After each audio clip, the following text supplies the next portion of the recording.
Salmo de número 39. Dá uma olhadinha no Salmo 39. Eu disse: vigiarei a minha conduta e não pecarei em palavras, porém mordaça em minha boca, enquanto os ímpios estiverem na minha presença. Enquanto me calei resignado e me contive inutilmente, minha angústia aumentou. Meu coração ardia-me no peito e, enquanto eu meditava, o fogo aumentava. Então comecei a dizer: mostra-me, Senhor, o fim da minha vida e o número dos meus dias, para que eu saiba quão frágil sou. Deste aos meus dias o comprimento de um palmo, e duração da minha vida é nada diante de ti. De fato, o homem não passa de um sopro. Sim, cada um vai e volta como a sombra, em vão se agita, amontoando riqueza, sem saber quem ficará com ela. Mas agora, Senhor, que hei de esperar? Minha esperança está em ti. Livra-me de todas as minhas transgressões. Não faças de mim um objeto de zombaria dos tolos. Estou calado, não posso abrir a boca, pois tu me fizeste isso. Afasta-te de mim o teu açoite. Fui vencido pelo golpe da tua mão. Tu repreendes e disciplinas o homem por causa do teu pecado. Como traça destróis o que ele mais valoriza. De fato, o homem não passa de um sopro. Ouve minha oração, Senhor. Escuta o meu grito de socorro. Não sejas indiferente ao meu lamento, pois sou para ti um estrangeiro, como foram todos os meus antepassados. Desvia de mim os teus olhos, para que eu volte a ter alegria, antes que eu me vá e deixe de existir.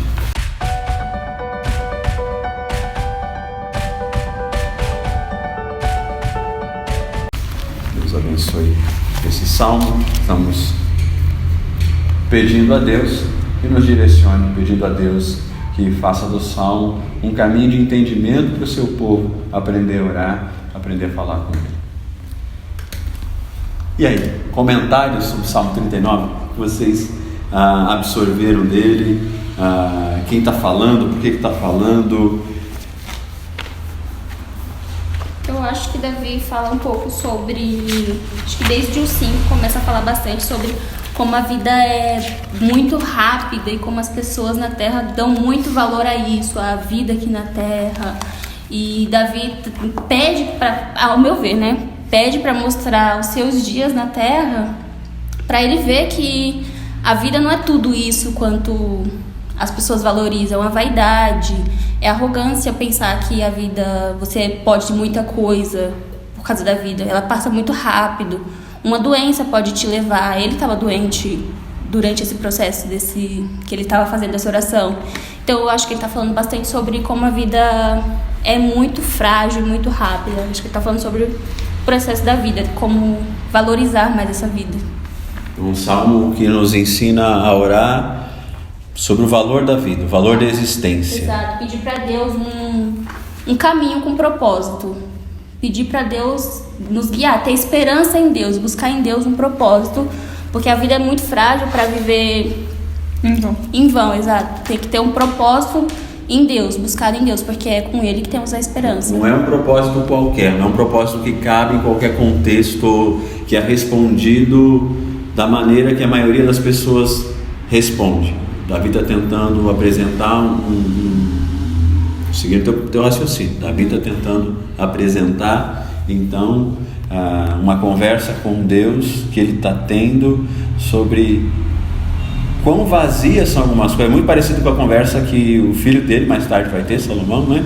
Sobre vaidade das vaidades.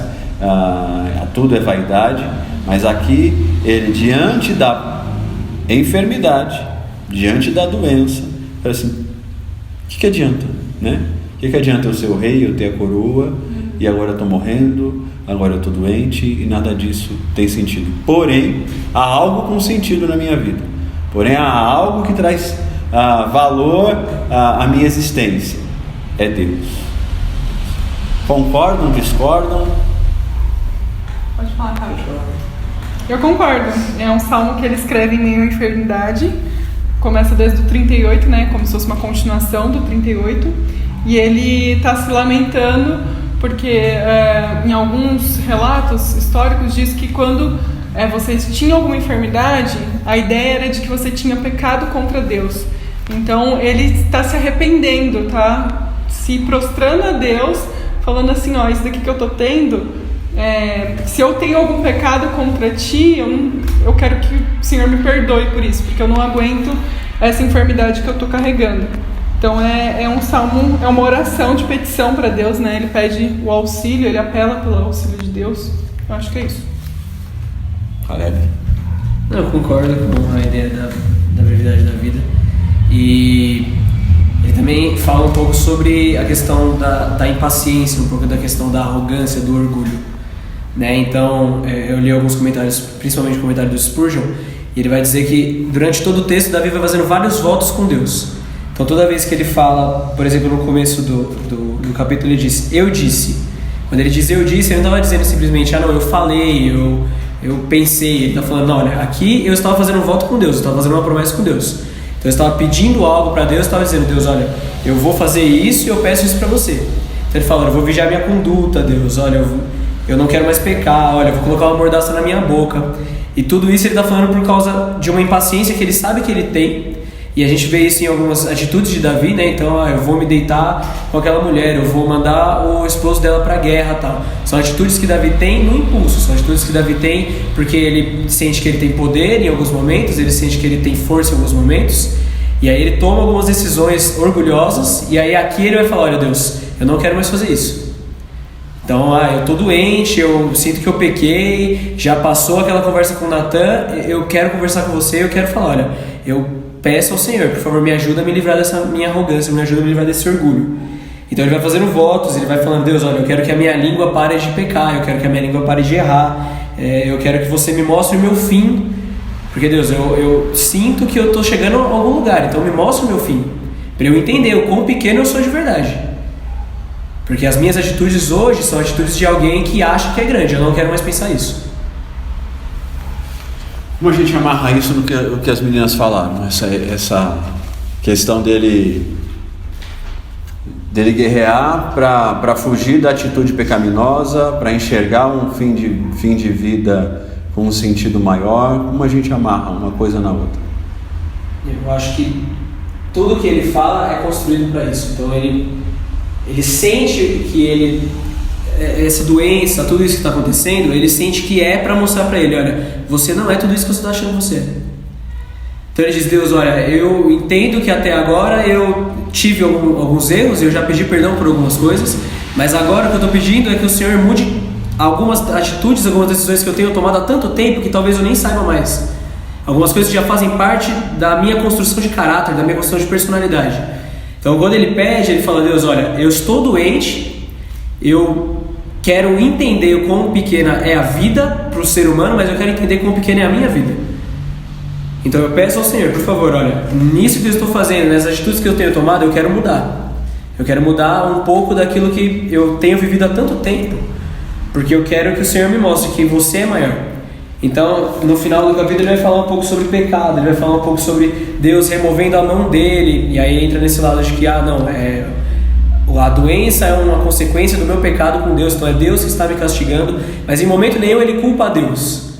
Em todos os momentos dentro desse capítulo ele vai falar, Deus, olha, eu sei as atitudes que eu tenho tomado, e eu peço ao Senhor, por favor, você como Deus Todo-Poderoso, me mostra o quão insignificante eu sou hoje, porque eu preciso entender que, mesmo eu sendo rei, eu preciso entender que mesmo eu tendo domínio do povo que é seu, politicamente, eu ainda sou pequeno, e eu preciso entender isso hoje. Ele está com medo de Deus? Ele está com medo da situação? Ele está com medo de ser um juízo destruidor? Eu não acho que é medo. Eu acho que é. Porque no último versículo ele fala, desvia de mim os teus olhos, para que eu volte a ter alegria. Parece que ele está achando que é consequência dos atos dele, tudo isso que está acontecendo com ele. Então ele acha que Deus está pesando a mão sobre ele pelos atos que ele cometeu, os pecados que ele cometeu, e nesse momento ele ficou com medo, ele já não tem mais alegria. Eu acho que é um sentimento de temor, e ele já não quer mais sentir isso. Ele pede, Deus, desvia os teus olhos de mim. Eu acho que é um sentimento de... Eu não acredito que seja também medo, porque se ele teve coragem para murmurar, se ele teve coragem para reclamar, mas eu acho que alguém que conhece dele. ele, tipo assim, é uma intimidade que ele tá tendo com o pai dele, então Às vezes... Então, mas assim, não que eu tenha medo de você pra eu falar essas palavras. Eu não tenho medo de você pra pedir que eu quero melhorar, pra falar dos meus pecados, pra falar que eu tô arrependida. Não é? Eu acho que não chega a ser medo. Pode ser temor, sim. Eu tenho respeito por você, eu não vou te difamar. Mas eu não tenho medo de chegar pra você e ter uma conversa aberta. Ele tem intimidade mesmo com o pai. Não, eu não acho que ele tem medo de Deus, ele tá com medo das coisas que vêm acontecendo com ele. Mas eu acho que é medo do que medo das coisas que estão acontecendo com ele. Ele quer ver quão frágil ele é pra entender que a vida é pouca e que ele não é nada. Ele quer entender os atos deles. É diferente de alguns outros textos de Davi, porque a gente já viu o texto de Davi onde ele realmente fala: Deus, olha, você está fazendo isso. Né? Em momento nenhum desse texto, embora ele fale que é a mão de Deus que está pesando, é a mão de Deus que está fazendo algumas coisas, nesse texto, em nenhum momento ele expressa uma culpa em Deus. Fala: Deus, eu preciso entender. Então, ó, eu sei que o que está acontecendo aqui é por você, é você que está fazendo isso. Por isso que eu acho que não é medo. Não tenho medo de Deus. Eu tenho hoje uma preocupação, porque as coisas que estão acontecendo são culpa minha. Então hoje não é um medo, eu não expresso esse medo de Deus, mas eu falo: Deus, por favor, eu tenho medo de continuar fazendo isso que eu estou fazendo. Isso, acho que é isso. Eu tenho medo de continuar nessa vida, e eu preciso que o Senhor me mostre. E eu tenho que sair daqui. E entra nessa questão que você falou de que é um filho conversando com o pai. Não nessa questão de parentesco ainda, eu acho, mas numa questão de Davi conversando com alguém que ele viveu a vida inteira defendendo, viveu a vida inteira lutando. E o Spurgeon vai falar logo no começo, ele fala: toda essa oração, todo esse salmo, ele não consegue ser dito de forma fiel por alguém que não conhece a Deus de verdade. Porque esse se arrepender, esse entender que você é pequeno, só vem quando você reconhece: olha, existe um Deus todo-poderoso e Ele está muito acima de mim, está muito acima de qualquer coisa que eu vou fazer. Esse Spurgeon vai falar isso: olha, toda essa oração, ela é feita por Davi porque Davi conhece a Deus. E aí quando Davi realmente para pensar nas decisões que ele tomou ao longo da vida dele, mesmo que ele tenha parado por causa da doença, ele reflete em um Deus que é totalmente soberano, um Deus que ele já viu sendo soberano em vários momentos, e aí ele começa a reconhecer dentro das ações dele, que para ele talvez fossem normais, uma conduta que falava: olha, eu achava que eu ainda era forte.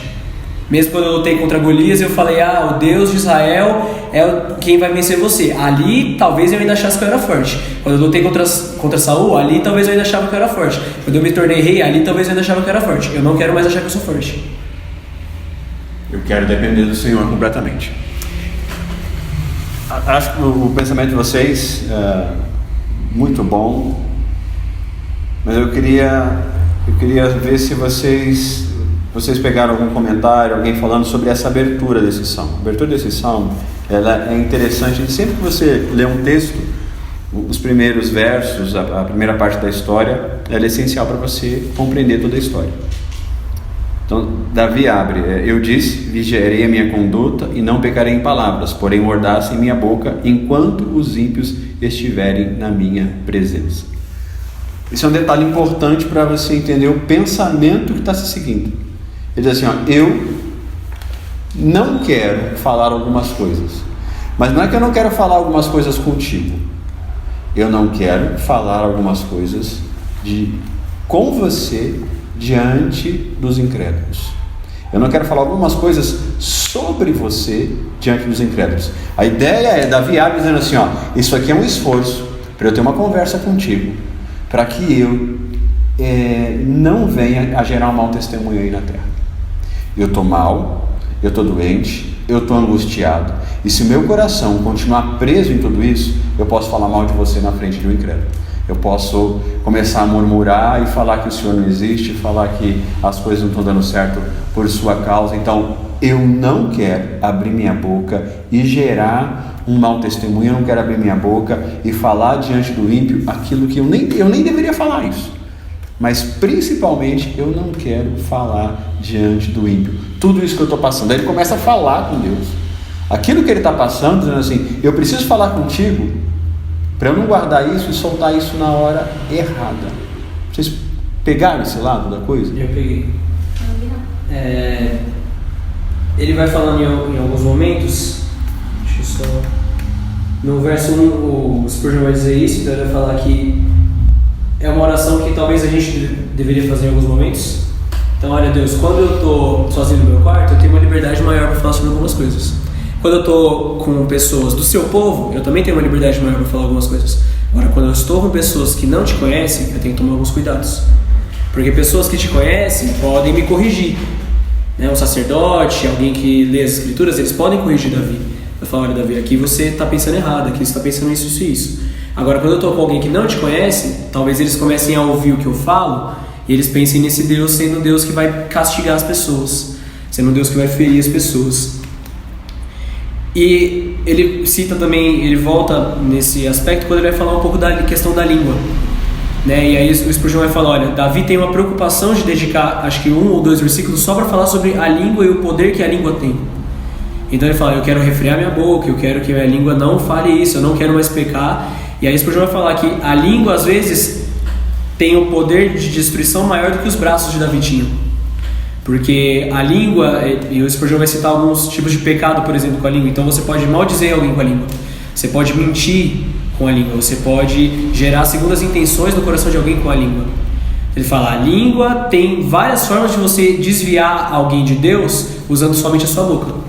E Davi vai ter essa preocupação de falar, Deus, olha, eu estou falando com você, eu estou conversando com você, e por favor, me impede de falar alguma coisa errada. Refreia minha língua, eu também quero refrear minha língua para não acabar levando algumas ideias erradas para as outras pessoas. O poder que existe em contar a minha história, em contar a minha dor, em contar a minha crise para alguém e levar essa pessoa a desconfiar de Deus. Isso pode ser um incrédulo, pode ser alguém que acabou de chegar na igreja. Contar as nossas experiências implica em encontrar alguém com a mesma maturidade que a gente tem, ou mais maturidade do que a gente. Né? Isso é essencial. Então tudo que vocês falaram é real. Há uma crise, há um medo, há um pensamento. Será que Deus está me castigando? Será que vai continuar sendo destruído por causa do meu pecado? Há uma crise, mas o foco da oração é que dentro da minha crise eu preciso encontrar uma liberdade de falar com Deus.